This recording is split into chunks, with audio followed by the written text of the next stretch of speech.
sat in a small two-bedroom apartment, smiling as they chatted on the phone with Amara. They had been talking for 3 weeks, and he was desperate to sleep with her the next time they met.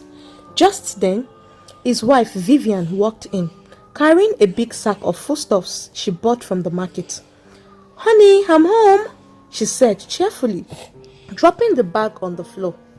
Philip's smile faded a little. He wasn't happy to see her back so soon. She had interrupted his video call with his new crush. He quickly forced a smile and stood up to hug her. "You're welcome," he said softly. "Hope it wasn't stressful." Vivian sighed. "It was, but I'm fine now." She later cooked dinner and they ate together, talking like a normal couple. But in Philip's heart, guilt and lust were already fighting. The next day was Saturday. Vivian and their little son Pascal were preparing to travel to the village to visit Philip's mother. Philip had planned to trip himself, not because he cared much about his mother, but because he wanted the house all to himself to carry out his evil plan. Early that morning, Philip drove his wife and their 2-year-old son to the park. He kissed the little boy on his cheek and hugged Vivian tightly before they left. He stood and watched the bus move out of sight, then quickly rushed back to his car. On his way home, he sent a text to Amara. "Meet me at Blessy Hotel, room 10. Amara smiled as she read the message. She dressed beautifully, sprayed her perfume and took a bike straight to the lounge. Inside, Philip waited, wearing white shorts, sipping a bottle of beer and grinning. When Amara entered, she looked stunning. They ordered goat's meat pepper soup and more beer. They ate, drank, and soon one thing led to another. After several rounds of sex, Amara became tired and stood up to leave. "Baby, it's getting dark. My husband will soon be home, and my kids will be hungry," she said as she adjusted her clothes. Philip, still not satisfied, tried to stop her from going. He pulled her back roughly. In the struggle, Amara lost her balance and hit her head on the bedside stool. She fell and did not move again. Philip froze. Amara, get up. Please, go home. Your husband is waiting," he whispered, shaking her gently, but she lay still, lifeless. Tears filled his eyes. "What have I done?" he cried. "Oh God, what will I tell my wife? What will people say? I am finished." The room service came knocking, asking if he needed anything. He panicked and shouted, "Give me more time. I will pay when I'm done." He even promised them a tip, just to keep them away. Now, alone with Amara's cold body on the floor, Philip sat trembling, realizing that his moment of pleasure had turned into a nightmare. Philip sat on the floor shaking and crying when Amara's phone suddenly started ringing. He looked at the screen. It was her husband, John.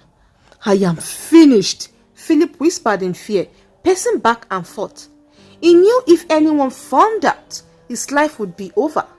He had to do something quickly before people began to suspect. He took a deep breath, lifted Amara's cold body and carried her into the bathroom. Carefully, he placed her inside the bathtub and filled it with water until her body was fully covered. His heart raced as he looked at what he had done.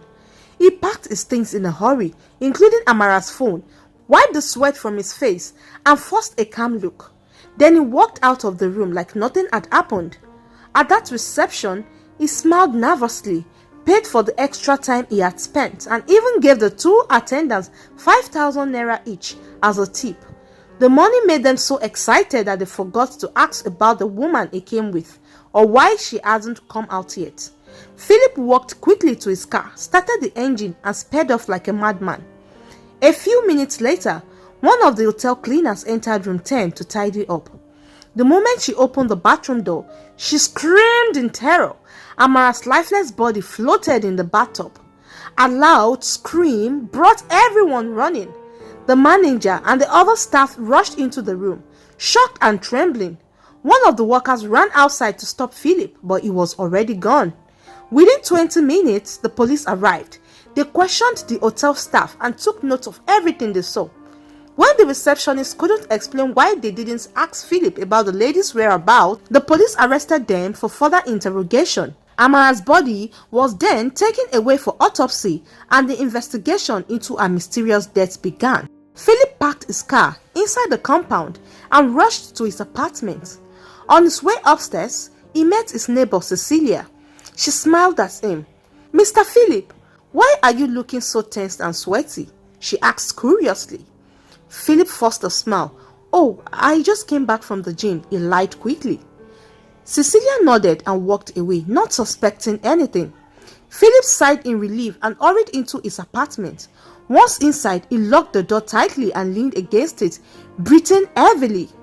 He knew the hotel management must have found Amara's body by now. Panic filled his heart. One of the staff there knew him and his family well. He had seen him earlier that day. It was only a matter of time before the police came for him. Quickly, he brought out his traveling box and started packing his clothes in a hurry. Suddenly, Amara's phone began to ring again. It was her husband, John, calling. The phone kept ringing non-stop.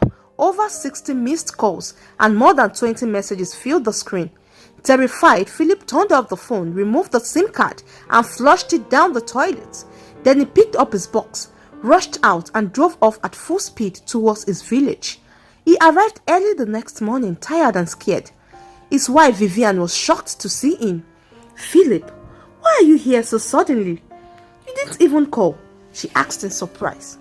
Philip forced a weak smile. I just missed you and our son," he said, avoiding her eyes.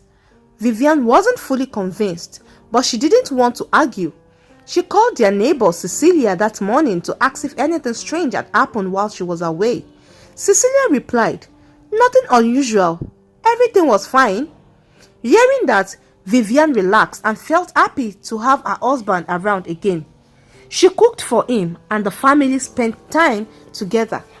Days turned into weeks and soon a whole month passed. Vivian began to wonder. "Babe, what is happening?" she asked one morning. "We were supposed to stay for just 1 week. You've abandoned your job. I have closed my shop for too long. We need to return to the city." Philip frowned and shouted, "We are not going back. I like the peace here, the atmosphere, the fresh air. We will stay in the village now." Vivian was shocked by his sudden anger. She quietly nodded, but inside she knew something was not right. Her husband was acting strange, restless and easily scared. One morning she lied to him and her mother-in-law, saying she wanted to visit her parents in the neighboring village and would return the next day.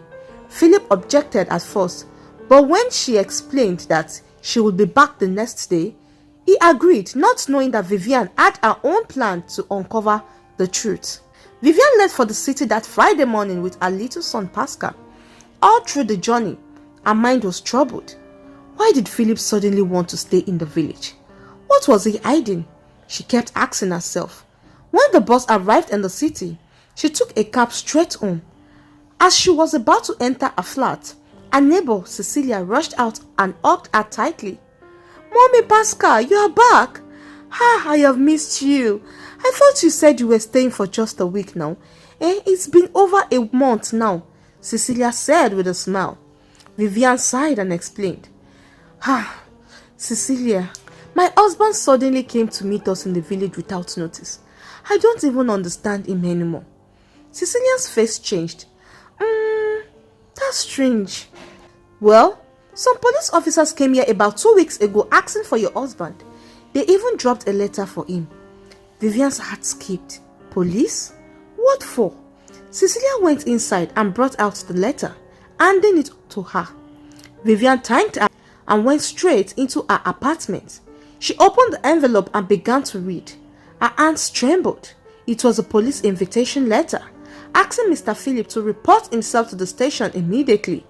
Vivian sat down slowly, confused and afraid. What could my husband have done? She thought. The next morning, she went to the police station to find out the truth. After explaining who she was, one of the officers looked at her sadly and said, "Madam, your husband is wanted for murder. He killed a woman named Amara in a hotel and ran away." Vivian froze. Her mouth went dry. Tears rolled down her cheeks as she whispered, Oh my God, Philip. She cried and pleaded with the officers to be patient with him, that she hadn't seen him in a long time.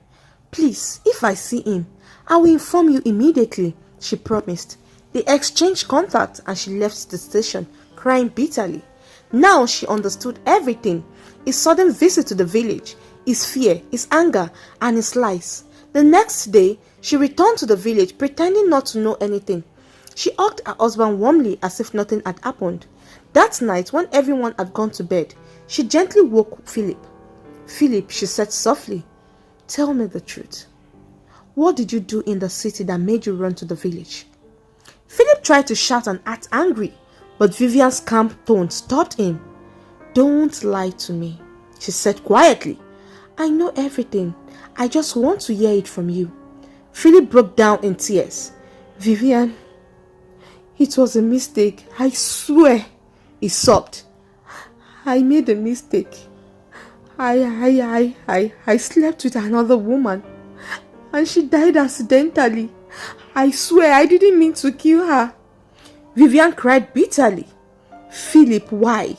Why would you do such a terrible thing? He knelt before her, trembling. It was the devil, he whispered. Please forgive me. Vivian looked away, her heart heavy. She knew her life would never be the same again. She stood in front of her husband with tears streaming down her face. Ever since I married you, Philip, you've brought me nothing but pain, she said bitterly. You kept cheating, lying, and breaking my heart. Now look, you've killed someone, all because of your lustful life. Her voice broke as she continued. I hope God forgives you because I don't even know what to say anymore. See, the police are looking for you everywhere. Everywhere in the city. Your pictures and information are posted, wanted for murder. I don't even know what to do. What kind of life is this? What kind of shame have you brought onto me? Philip, you did not even think about our son. What am I going to tell my family? God, what a shame. What a shame, Philip. You are a disgrace. With that, she walked out of the room, slamming the door behind her. Philip sat on the floor, crying uncontrollably. His whole world had collapsed. The next morning, while the sun was still rising, police sirens echoed through the quiet village. A patrol vehicle stopped in front of their house. Unknown to Vivian, an undercover officer had followed her to the village after she visited the police station. Before Philip could escape, the officer surrounded the compound and arrested him. His mother wept bitterly, holding her son and begging the police to show mercy. Vivian cried too, but deep down she knew he had brought this upon himself. Philip was taken back to the city where the truth was laid bare in the court. The evidence was clear: his fingerprints, the hotel records, and Amara's phone, which was found hidden in his car. After weeks of trial, the judge passed the verdict. Philip, you are hereby sentenced to life imprisonment with hard labor. The court went silent. Philip burst into tears as he was led away in handcuffs. His once peaceful home was now filled with sorrow. Vivian and their little son Pascal were left to start life all over again, with only one painful lesson in her heart. Lust destroys, and sin never stays hidden forever. The moral lessons from Philip's dirty secret is that lust and infidelity destroys lives. A few minutes of pleasure can bring a lifetime of pain. Sin may be hidden for a while, but it never stays secret. Forever. Truth always finds a way to come out. When you break the trust of your partner, you break the peace in your own home. Every action has a consequence. Philip never thought his lies and cheating would end in a tragedy, but they did. Self-control is better than regret. If Philip had controlled his desires, he wouldn't have lost his freedom and family. A guilty conscience can never find peace. Guilt always follows the wrongdoer until justice is served. Marriage requires faithfulness and honesty. Without them, love and peace cannot survive. God forgives, but the law still punishes. Philip's story reminds us that forgiveness doesn't cancel consequences. Thank you, lovelies, for watching the story to the end. I hope you enjoyed it. Please, if you do, kindly subscribe, comment, like, and lastly, do not forget to share. And until I cross your path again, remain blessed and always remember, God loves you. I love you too.